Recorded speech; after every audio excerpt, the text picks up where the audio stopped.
and immediately at some point determining that it will become something of certainty and exhibit and testimony and thereby history for our country from a certain day. And for those who may be viewing this and not understanding, it's quite interesting that with a title such as An Unending Author to the Republic of Trinidad and Tobago and Mr. Ryan Bachoo, I think he deserves the first round of applause for his initiative.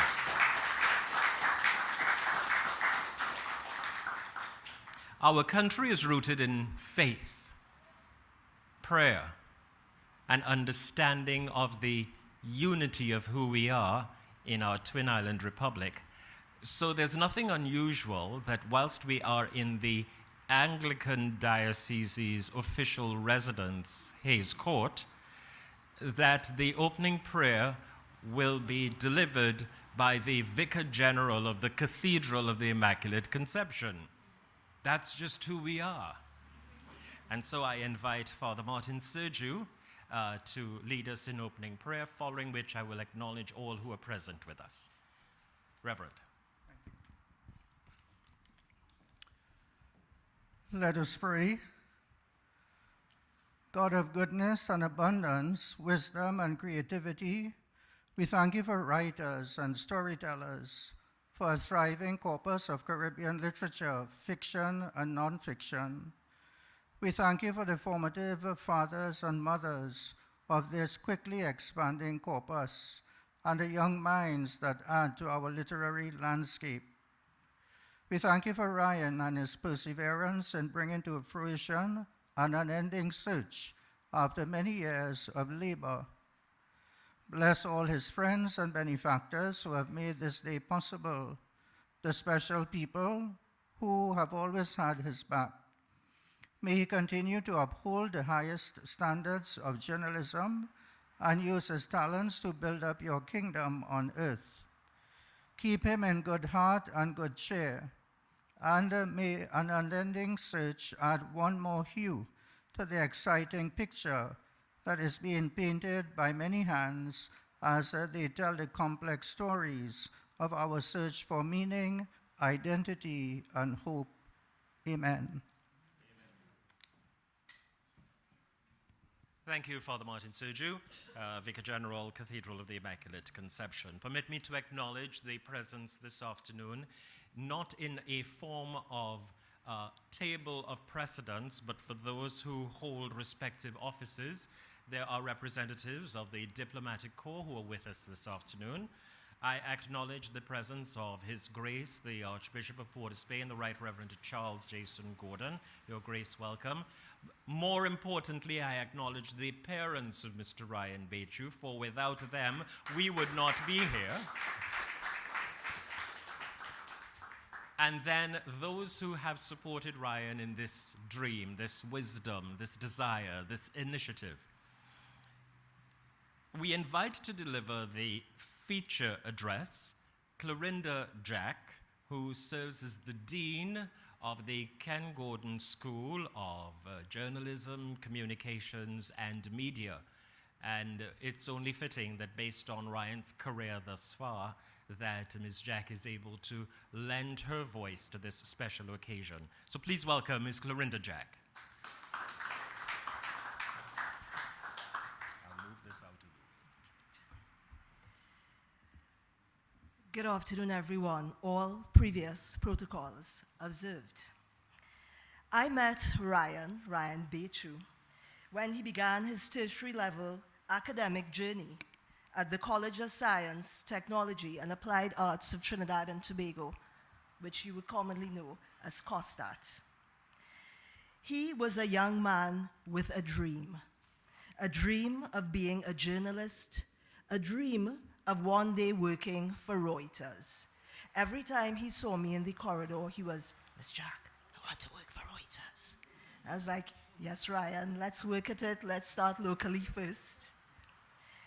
Along the way, like any college student, he had setbacks, but never gave up. We at the college would not let him. because we saw the promise, the talent, and the passion that he had. He epitomized the words of Corey Hart's song, Never Surrender. Some of you may be too young to know it. And when the night is cold and dark, you can see light. For no one can take away your right to fight and to never surrender. Ryan did just that. He fought and he never surrendered. He was and still is a saltfish in the Ken Gordon School corridors. When he got his first job as a reporter, and then he became a producer, and then the anchor on CNC3 News, everyone was elated. The administrative staff would say in unison, "Oh gosh, look at our little Ryan, eh? We're so proud of him." And that indeed we all are. We respect him as a multimedia journalist, a premier interviewer, a producer, and he has guest lectured for us on numerous occasions. Never once has he hesitated when we asked him to be of service to COSTAT. Many of the conversations that he and disappointments, but the protagonist of the book, Baba, his home name, Tar, a nickname given to him because of the color of his skin, he is in the midst of post-independent Trinidad and Tobago. Dr. Eric Williams is the Prime Minister and the old racist traditions of colonialism. Unlikely friend, Uncle Sundar, perceives themselves and the Southland as victims.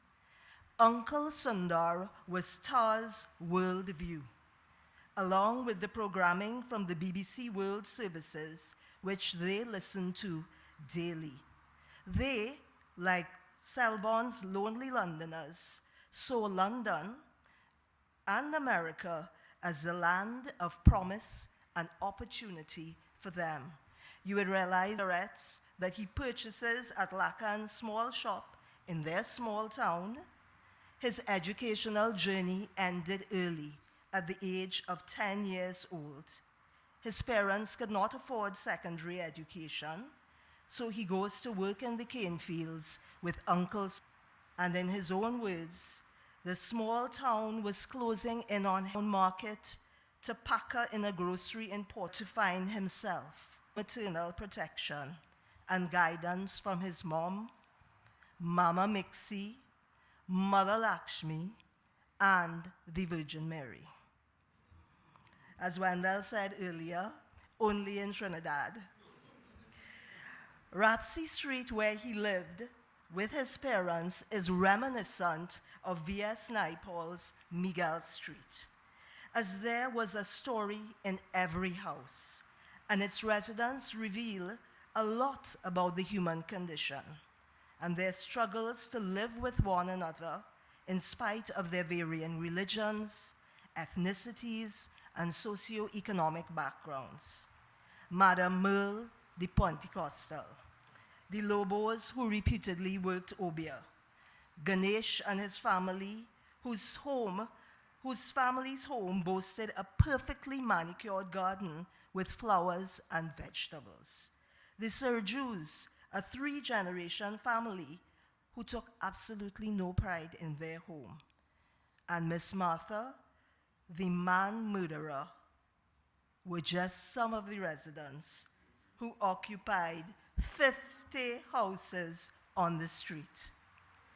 A pivotal point in the novel is Tar losing his home by fire. He reflects, losing your home is like losing your soul. Your body becomes a shell that wanders from place to place, searching for something it lost and will never recover. And for a time, he really did lose his soul, gambling and beating a man within an inch of his life. Replete with vivid descriptions, imagery, and colorful figurative language, the reader can easily visualize Tar's world and the places he traversed and dreamed of. In moments of self-reflection throughout the novel, Tar always summarizes the events that led him to various points in his life. The historical references and mentions of pop culture at that time transport the reader to the 70s and early 80s Trinidad and Tobago and provide meaningful insight into life at that juncture. We never learn Baba, aka Tar's real name, Ranji Mandrakara, until the final chapter. Maybe he, like the boy G in George Lamming's book, did not want anyone to know the person beneath the castle of his skin. Tar follows his dream and makes it to the promised land. But like Santiago, the protagonist of Paulo Coelho's The Alchemist, his journey is cyclical. He learns many lessons along the way, some painful. Everything he was running from, he had to face. An unending search treats with timeless and universal issues and themes such as poverty, unemployment, racism, colorism, domestic violence, alcoholism, alienation, teenage pregnancy, friendship, and the power of family. There is a story in each one of us, but few dare to write them. Ryan, thanks for following your dream, for taking a chance and contributing to the growing body of West Indian literature. You are the quintessential storyteller. You tell us these new stories every night. You tell us stories through the big interview. Whether you tell this story from Japan, from Egypt, from Azerbaijan, you tell it with heart, with commitment, and you always get your facts. We have Nobel Prize winners, V.S. Naipaul and Derek Walcott, Commonwealth Prize winner Earl Lovelace. Keep writing, keep dreaming, keep telling stories in your distinctive voice. One day, you too will be a prize winner. Thank you.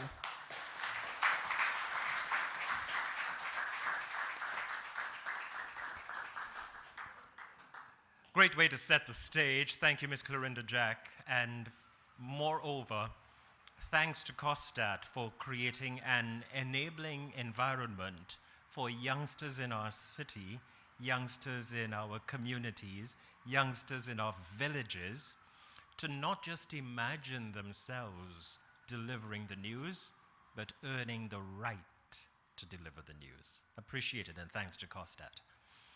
Well, ladies and gentlemen, imagine this.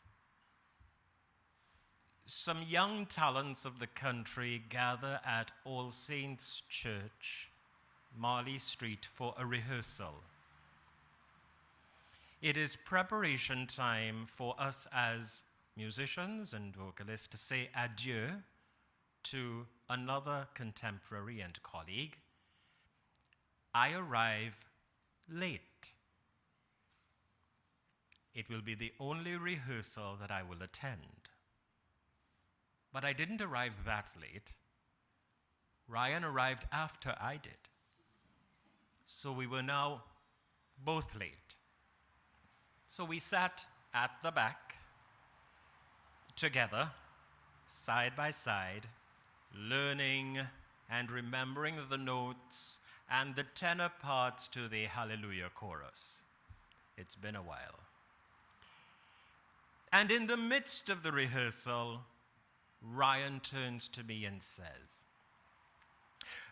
So, Wendell, I'm launching a new book. I'm nearly finished with it, and I'm planning to do a launch for it. It's probably going to be at Hayes Court, and I was wondering whether, I know you're very busy, but perhaps if you have the time, would you be available to serve as, I could think of no other person that would be in a position to lead the program, and I thought that, I'm just asking, I mean, you can let me know whether you have the time or not. You don't have to give me an answer right now. My response to the nervous, impatient, seeking the 30 seconds of free time we had between start and end of song was absolutely. It is that enabling environment that gives the young daughters and sons of our country courage, confidence, faith. It is that enabling environment that allows their imagination to flourish. So naturally, if Ryan imagined that on a Saturday in January there would be a book launch at his court, there has to be a particular kind of backdrop with particular lighting, with a particular kind of podium and microphone, with cameras at specific angles and certain members of the diplomatic corps and the various fraternities in Trinidad and Tobago all present in one room. An enabling environment. This isn't something that was orchestrated by a whole bunch of event managers with certificates from Lockjack, etc. This is Ryan traveling the world as a journalist from Trinidad and Tobago, schooled in Trinidad and Tobago, but seeing what best in class looks like. He has helped you and transported you to his imagery of what's best. This afternoon, we're now fortunate to hear from the journalist, the young Costat student, the CNC3 producer, the now author of a novel, for him to share with you why this is so important, not just to him, but to family and to country. You can ask for no better privilege and honor than to be in the presence of Mr. Ryan Bachoo, who will now address you. Please welcome him.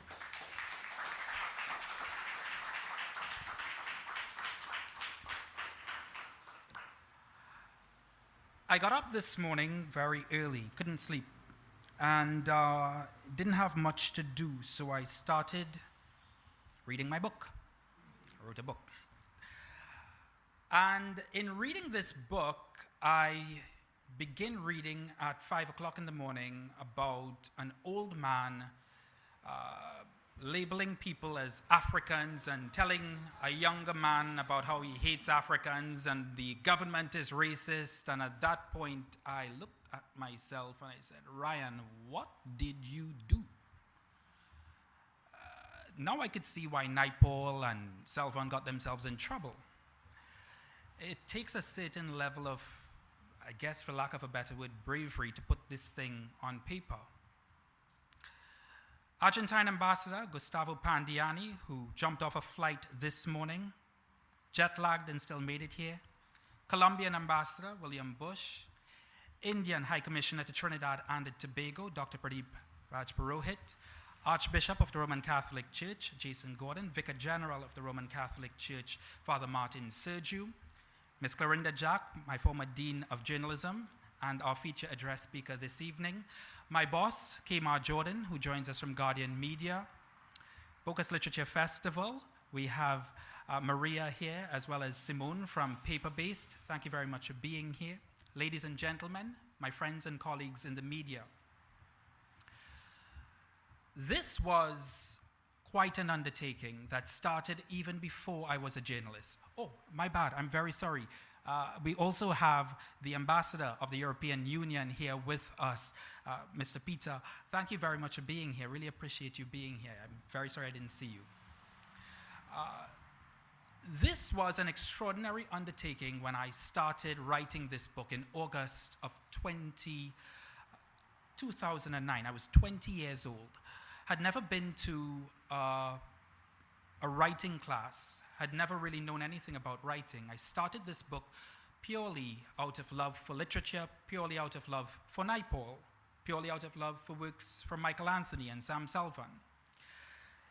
In their books, I saw in my village those very same characters. And all of us from the Caribbean, whether you are from Trinidad and Tobago, Jamaica, Grenada, Barbados, St. Lucia, all our islands have that similarity. Our villages are filled of characters. Characters that you could put in a book or characters you can put in a play. But they're filled with characters. And so, Miss Jack is right. Inspired very much by Miguel Street, I saw a story in my own town. I saw a story in my own village. I saw a story in my own people. And I said to myself sometime around 2007, 2008, damn it, this place would be wasted. My life would be wasted if I didn't put this into a book. Because such rich content must go into a book.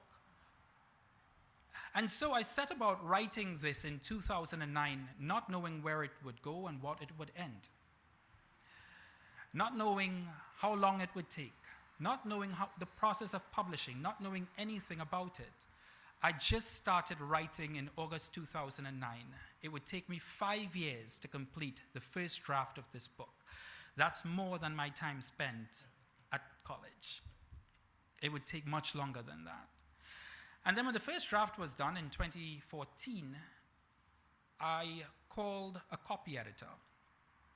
The copy editor said to me, okay, that'll be $10,000 to copy edit it.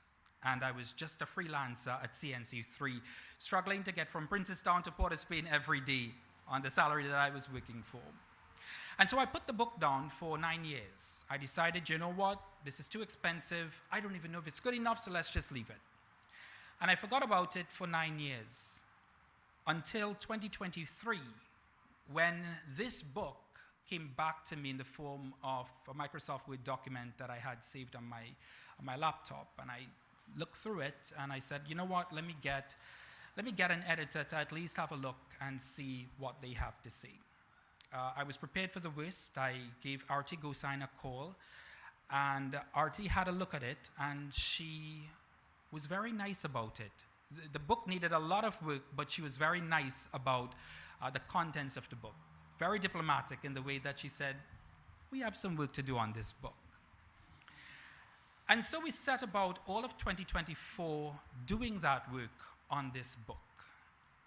And at the end of it, when I reflect on this book was a crucial emblem of my 20s. It is very much the definition of my 20s in a symbol. I started off very lost. I didn't know where it was going to end. I didn't even know how to write a book. I just started writing. And that was me in 20. I didn't know what I wanted to do with my life, except that I wanted to be a journalist, but I didn't know how to get there. And Miss Jack's advice, take it one day at a time, start local, that was trash advice to me. I wanted to start at the top. And this book, when I reflect on it, I actually ended up writing 2 books. Because this book was the second book, really. The first book was one, you could look at it, and when I look at it, you look at the writing that I had in 2014, you look how I wrote, you look at the style, and then when I picked it back up in 2023, Artie, remember I told you, Artie, this is terrible. But my writing in 9 years, my life, my knowledge, everything, in between the first draft and the second draft, you could tell the change in life. You could tell how much I had matured, not just as a writer, as writers do as they grow older, but you could tell how I matured as an individual. And so this book really demonstrates growth as an individual to me. And the second part of this book and the growth of this book shone on me was how I viewed my life and my family. When you flip through the first page, this book is dedicated to my mother and father. It's right after you flip through the first page. And that page was really important to me. In fact, it was so important that I think Kwesi and I, along with the editors, spent quite some time designing and redesigning it to the perfect font size and to the perfect part of the page. It's important to me for many reasons, but I'll just give a few. The first one is that we all as human beings at some point in our lives dream of this immortality that we see in other people. I don't know, maybe, Muhammad Ali, the boxer, or a famous singer, or whoever you look up to. But these great men and women who have exuded immortality in their lifetime. And we all hope that we too can leave some semblance of immortality with the time that we are given on earth.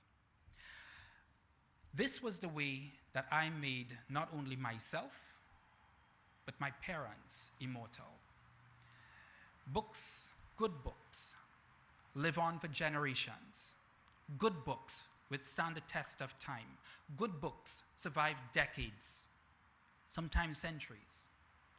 And this is my contribution in the hope that when I move on and when my parents move on, that this book can still be on shelves in a way that makes not only myself, but my parents immortal.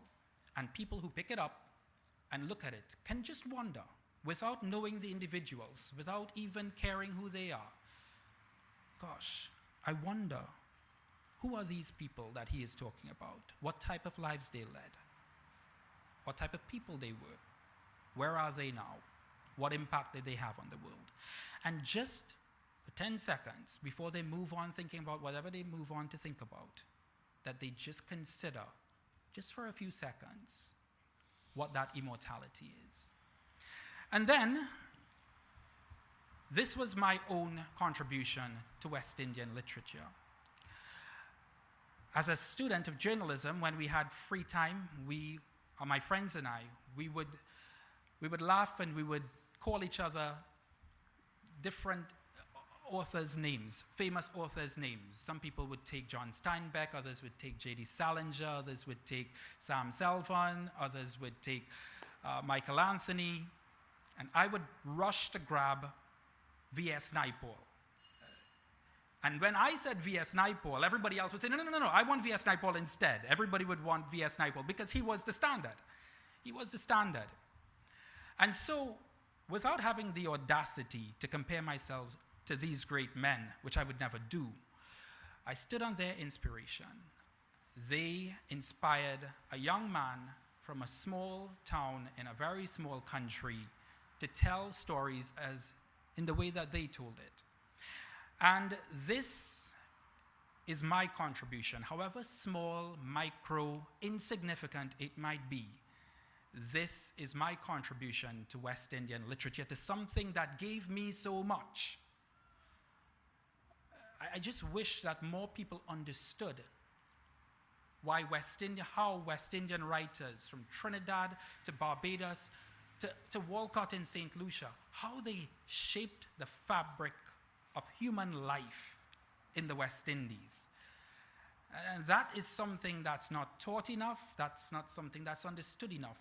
Naipaul literally shaped, you talk to the experts, you don't have to listen to me, you talk to the experts at the colleges and universities, he shaped the way we live today, the way we view ourselves today. He shaped it. They call him a racist, they call him a misogynist, they call him an angry old man, but he shaped the way we live today. And other great writers like Walcott did too. And so, I'm hoping that in between these 12 chapters, that if we could have at least 1, 2, 10 people, at least it can impact a small number of people, then I think my work would have been done with this book. I'm grateful to everyone who took time off on a rainy Saturday afternoon in a lot of traffic on the western side of the east-west corridor to come to this book launch. I truly appreciate all of you coming, and thank you very much for being here.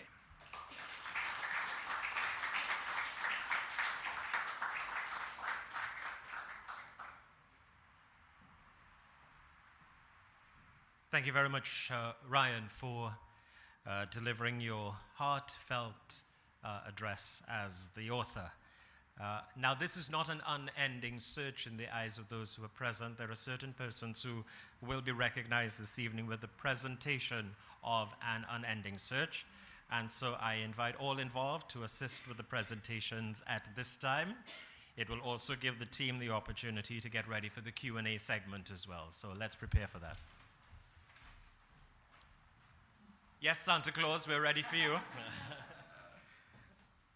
Thank you. Thank you very much. Yes, you can go.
On the island of Tobago. Where did they get the story from? Guys, just check your mic, please. Yeah, just check your mic and make sure it's fine, okay? Where did they get the story from, and why Tobago? Data point 1. Data point 2. The designers of Trinidad and Tobago's masquerade, usually start with a theme or concept in order to inspire their costumes. As we evolved, we eventually got musicians and calypsonians and soca artists to pen and perform a song synonymous with the portrayal, and moreover, in some instances, dance groups to be part of the opening act or the prelude as they made their way on stage. We already have, therefore, decades of news stories that could make their way to movies and Broadway productions and concerts and shows on Broadway and cruise ships and other destinations globally, just simply from our imagination. So if Ryan thinks that An unending search will stop by simply being contained in the pages and paper that this publication has in 2025. He's got another thing coming, because technically he's written another movie, another portrayal, another carnival band, another story about who we are as is the reality of what is possible. It starts with some words in a book. The rest is up to us. It is also synonymous, goes into the mind of an author in order to present and produce and publish an unending search. Take note, there is a radio and there are newspapers as part of the environment for this novel. And if you don't think that the country was programmed from day one with BBC World Service, the news read by, and you heard those beep, beep, beep, beep, beep. We knew where we needed to be when we heard that sound. All the way through primary and secondary school, all the way through our work days, we knew when we were late because of that sound. And it is ingrained not so much by just the BBC World Service, but the news. Panorama did that for some of us in a certain other time. I dare say the CNC3 news, and others that are on at 7 o'clock in the evening, being politically correct given the environment in which we're in, also command our attention, even though right now we view the information on the extension of our left and right hands. It's the newest appendage to our anatomy. I think we call them cell phones. And so, ladies and gentlemen, it's with privilege that we invite Marsha Gomes-McKee to lead the Q&A section with Ryan. And permit me to share that Marsha is, of course, a writer of adult fantasy, fiction, and romance under the pen Martini Blue. You can see the Trini behavior. What's her name? So she's really Marsha. Yes.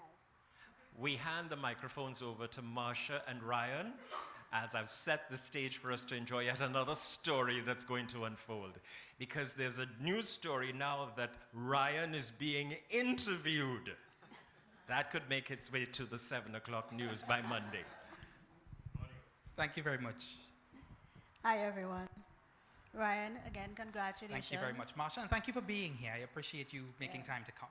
This is no small feat. I have been writing for a number of years, and this is wonderful. This is so much work. As a writer, I always like to find out about other people's process. So are you a planner? Do you outline your work? Or do you just let the story flow? Yeah, that's a good question, because it was for when, and I don't want to speak as though I'm a professional, because I'm definitely not. I found my way through this book, but with a mixture of both. When I had good ideas, whether it was 4 o'clock or 7 o'clock in the morning, sometimes at work I jot it down, and I came back to it later. But that was one of the most beautiful things about this book.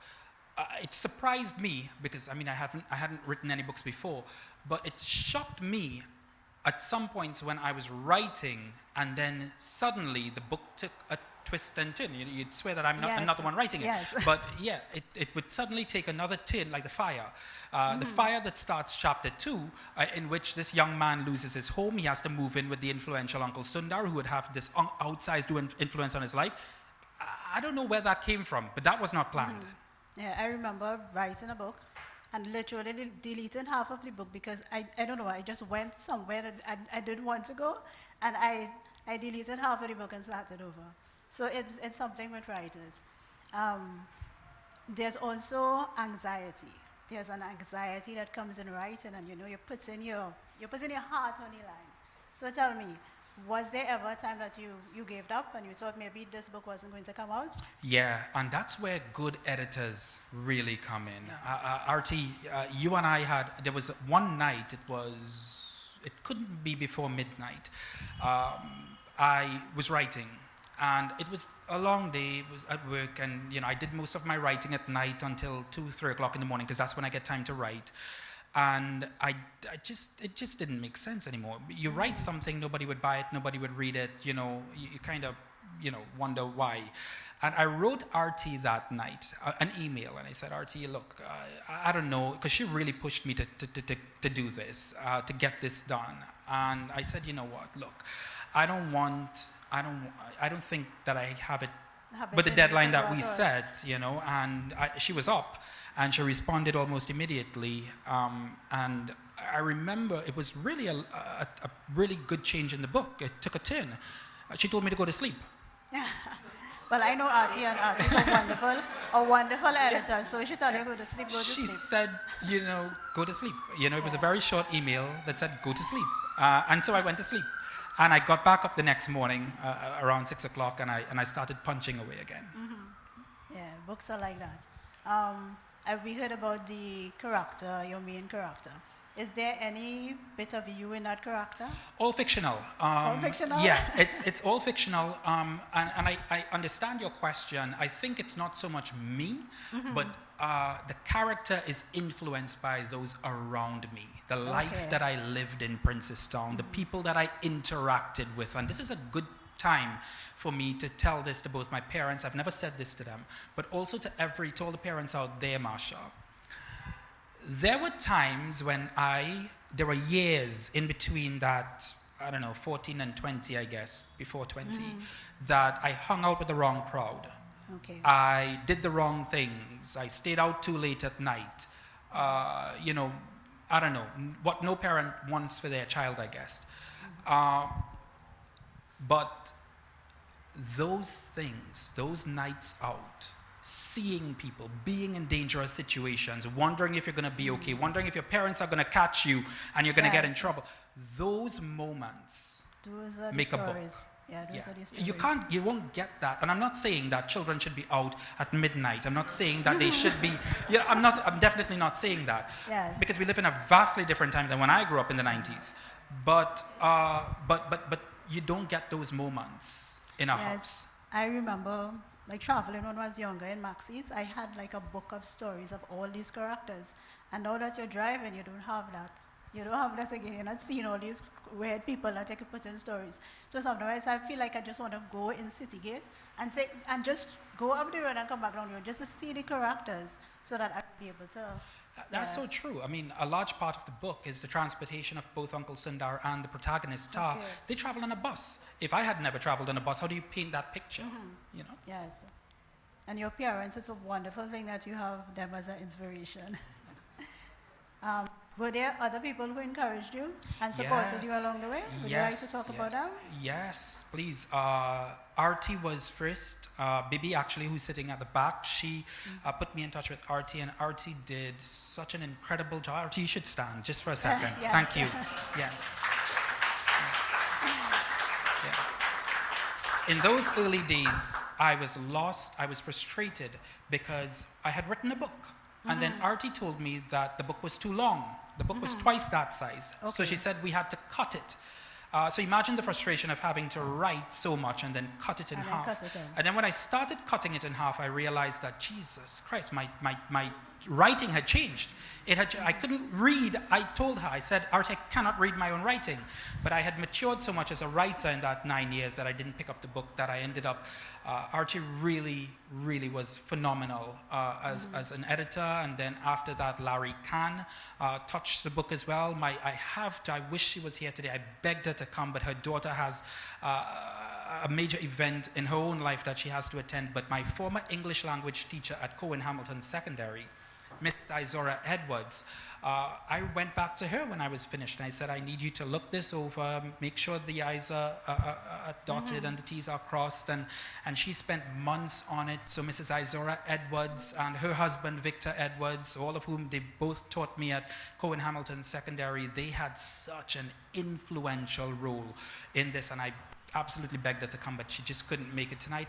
Larry Kahn, who continues to spend so much time with me on this book. Unfortunately, Larry has a very personal, very serious a situation he's dealing with at home.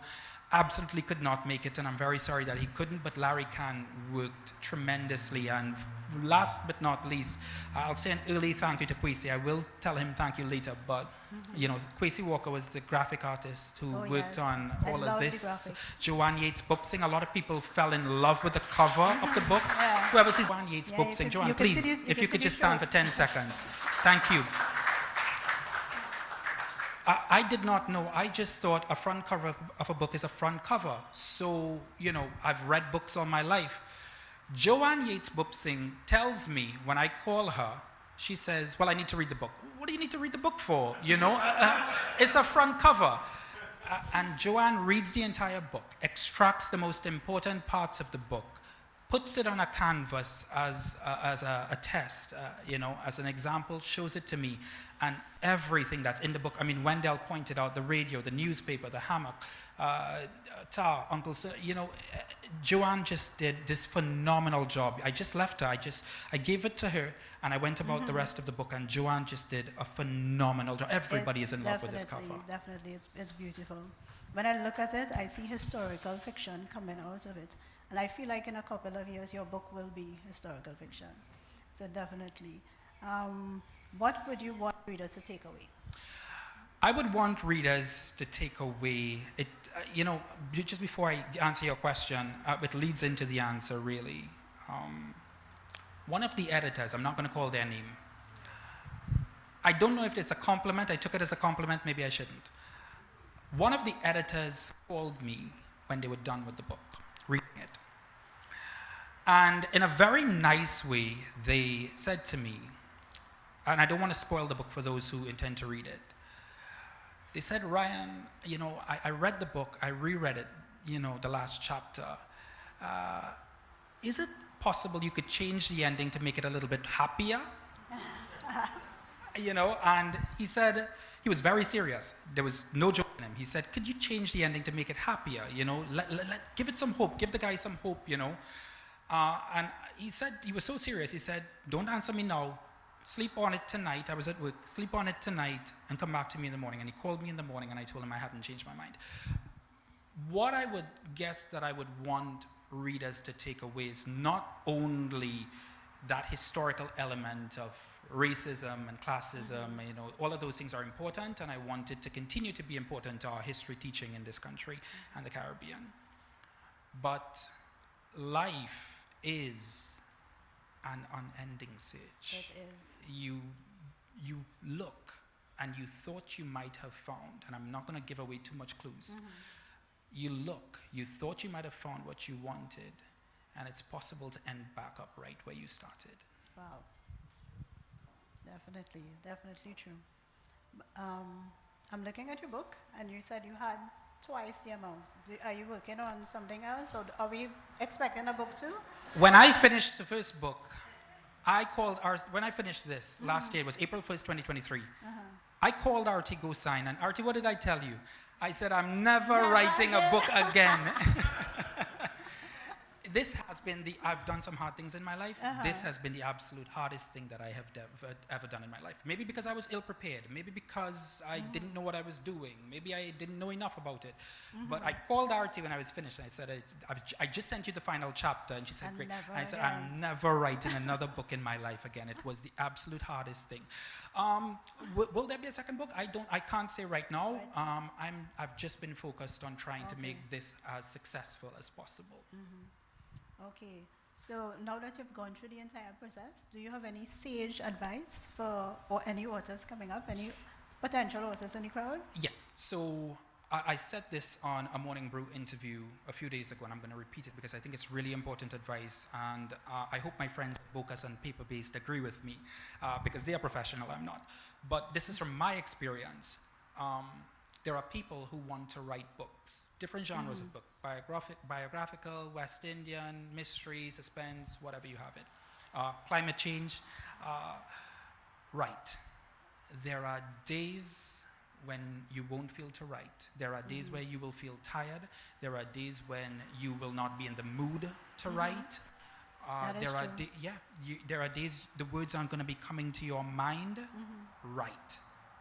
Because it's going to feel like labor. It's going to feel like a second job when it really should be feeling as though, this is something you enjoy, but you're not going to get to the final chapter unless you keep writing. You can come back. You deleted a whole half of your book and came back to it. Yeah, we're Same. traumatized, but I finished the book. Exactly. It's better. Same. So, I deleted chunks and chunks. You can always come back to what you don't like and rewrite. But my advice to authors, I'm kind of going to look a little bit to the side for Father Martin Sergiu here. My advice to authors would be to keep writing.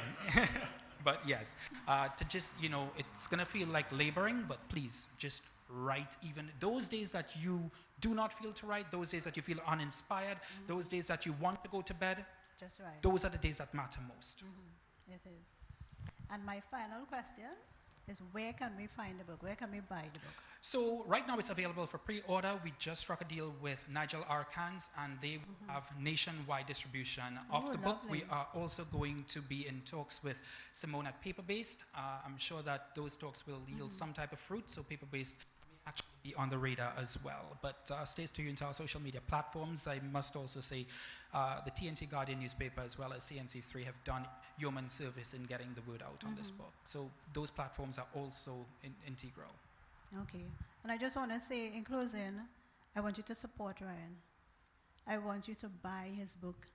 As an author, you need to buy the book. But even more than that, you need to review the book. Sometimes people don't understand how important it is to review the book.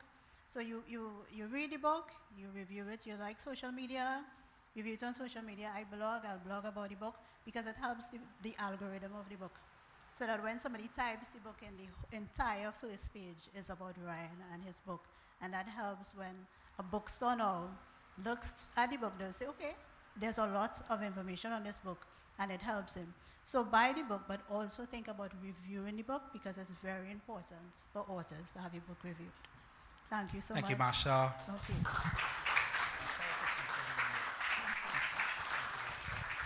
Marsha, thank you very much for facilitating. We're about to get to the point, Ryan, where there's a vote of thanks. So I'll give you a sec or two to organize, and we'll prepare for that. Yeah, you're going to need it, won't let's you? go. Yeah, let's go. Yeah. Just keeping on schedule. But as the moderator and master of ceremonies, you don't get the final say, but you are afforded the privilege of moving the vote of thanks. Thank you very much, Wendell. I appreciate it.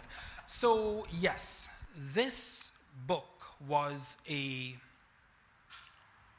private journey for me for 15 years. And it should be like that for any author. I was doing an interview on freedom, and Tosca asked me, how many people knew about it? 0. My parents didn't even know that I was in the back room, which is my room in our home, writing a book. They didn't even know it. They didn't need to know it. Writing a book, in my opinion, I'm guessing there's no right or wrong way, but it is a private journey. And you don't need people coming up to you and asking you, how long do you have again? Or what's the book about? How is it going? What's the plot? Who are the characters? You don't need that. For me, privacy was perfect. It worked out very well for me. And then when was the time to launch it? It was, in fact, up to this morning, Joel Julian called me from the Express, and he said, you kept this very close to your chest. I think it really is. But then you get to the publishing process, and it's impossible to do it on your own. Even if you're self-publishing, it's very difficult to do it on your own. And so, I just really want to say thanks to a few people this evening. First of all, I want to start with the crew that is here today. VS Media is here. Those guys, I worked so hard on this, and most people who know me in this room know that I'm not a very easy person to work with. I'm very picky. I like things done in a particular way. Some people got frustrated with me. Kwesi knows, Kwesi laughing, but Kwesi knows. Kwesi knows more than anybody else in this room that, sometimes I'm a little bit wanting things too much in a particular way. So, to everyone who stood with me and who put up with my mood swings and who put up with me getting frustrated with them and put up with me with everything else, thank you very much for staying the course with me. I truly appreciate it. So VS Media, the guys behind the cameras, to the audio guys, Sean, thank you very much for, the time that you guys put into this. I see CNC3 here with Josiah. Joe, thank you very much for coming. Vashti, thank you very much. My work colleagues, appreciate you guys being here. Some of my climate change colleagues are also here. Ruana, Kishan, thank you very much for being here. A lot of my friends, some of whom have traveled as far as God's back. Labre, Sarah, thank you very much for being here. I appreciate you traversing so far. Kema, my boss, is here as well. Kema, people don't know, I was actually having a sort of a panic attack this morning a little bit. I got up and I was reading the book and I was questioning a lot of details in it, and then a message came in from my boss, Kema, and that's exactly the conversation that I needed to have to actually be here this afternoon, because I was really questioning a lot of the things that were in the book, and that conversation really set the day on the right movement. So thank you very much, Kim. I appreciate that a lot.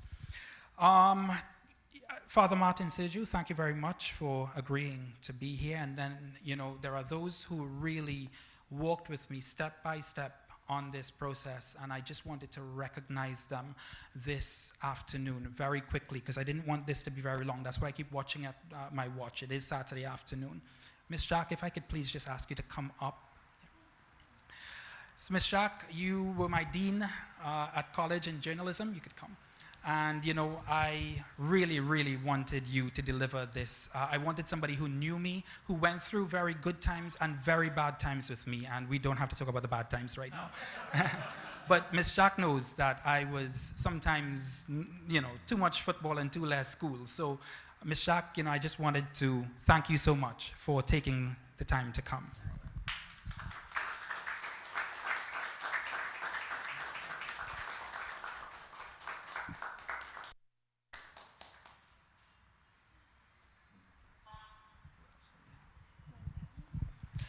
Yes, so last year, unfortunately, Wendell and I don't see each other very often, and our colleague, our friend, our fellow singer, Marlon de Beek, passed away, and that was a very rough time for us.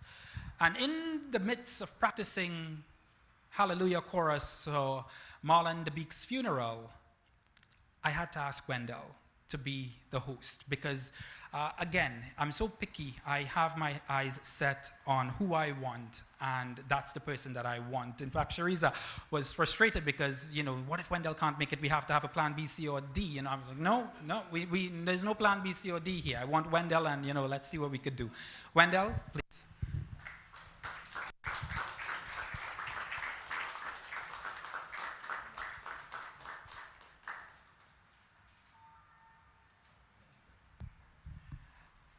And then I had to save one of the best for last. This guy, it wasn't just this book. It was everything before this book. This guy is someone who is not only a really dear friend to me, but this guy works day and night as though I pay him. It's as though that I boss him around, I tell him what to do, not to do, Kwesi is just this. So his reaction is because Kwesi is not really into the limelight and all of that, but honestly, this afternoon he deserves to be in the limelight. He deserves a lot of credit, yes. Kwesi, I told Kwesi about this book about a year ago, less than a year ago. I told Kwesi about this book, and I said, Kwesi, we need to keep it private because I haven't made the announcement as yet. And for 8-9 months, nobody knew about this because I wanted Kwesi to do the front cover. So I needed to engage him very early. And for like 9 months, nobody knew about this. Kwesi was professional, he was private, he worked so well with me. And then came the book launch, and Kwesi would stay up until 1 a.m., 2 a.m. I didn't know that they were having a conversation at 3 a.m. this morning about, what was it? Live stream, yeah. So Kwesi, I know that you are not, a front kind of guy, but, today, and this isn't just about the launch, but about everything, all the headaches that I give you before the launch as well.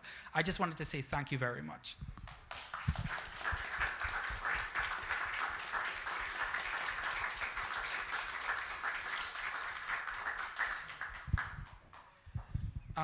Sharice, I think we're missing somebody. Oh, but Larry didn't make, no, I think we're missing one more. We're missing one more because this person has really stood by me and walked step by step with me on this journey. This is a fantastic building. I love this place. I also have to say thank you very much to the Anglican Church, who were so incredibly graceful. They were so warm and welcoming, so generous and receptive. They treated us with such great hospitality over the last 2 weeks. I'm so grateful to the Anglican Church for giving us this space. But this person really had to put up with me for the last month, 6 weeks, in helping me get this circus on the road. She worked tirelessly. It was difficult. She had to put up with my mood swings. She was frustrated. She had to fight back sometimes. And I would just like to also recognize Charissa.